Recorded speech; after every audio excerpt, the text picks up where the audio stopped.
Hi மக்களே. So இன்றைக்கான குட்டி ஸ்டோரி என்ன அப்படின்னா, don't judge book by its cover அப்படிங்கிற ஒரு விஷயம் இருக்கு இல்லையா? ஸோ அதை பற்றி சொல்ல போகிறேன். ஸோ நான் என்ன நினச்சிட்டு இருந்தேன் அண்ட் என் லைஃப்பில் நடந்த ஒரு சின்ன இன்சிடெண்ட்.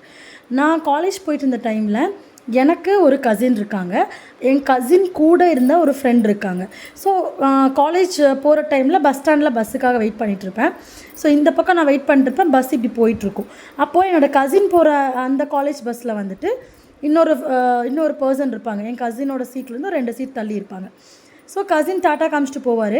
அதே டைமில் அவங்களும் எனக்கு டாட்டா காமிப்பாங்க. நான் நினச்சிட்டேன், என்ன இது இப்படி இருக்காங்க, நம்மளுக்கு எதுக்கு இவங்க டாட்டா காமிக்கணும், who is that person, right? நம்ம எல்லாருக்கும் அந்த டவுட் வரும் இல்லையா? ஸோ அது கண்டினியூ ஆகிட்டே இருந்துச்சு. ஒரு நாளுக்கு அப்புறம் நான் போயிட்டு அவங்க ஊருக்கு போயிருக்கேன். அந்த பர்சனை மீட் பண்ணிவிட்டேன். நான் கேட்டேன், எதுக்கு நீங்கள் எனக்கு டாட்டா காமிச்சிட்டு போகணும், என்ன டைப் ஆஃப் கேரக்டர் இது அப்படின்னு சொல்லிட்டு நான் வந்து கேட்டுட்ருக்கேன்.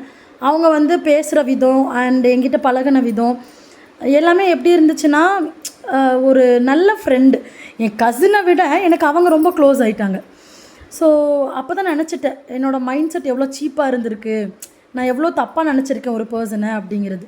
So don't judge book by its cover.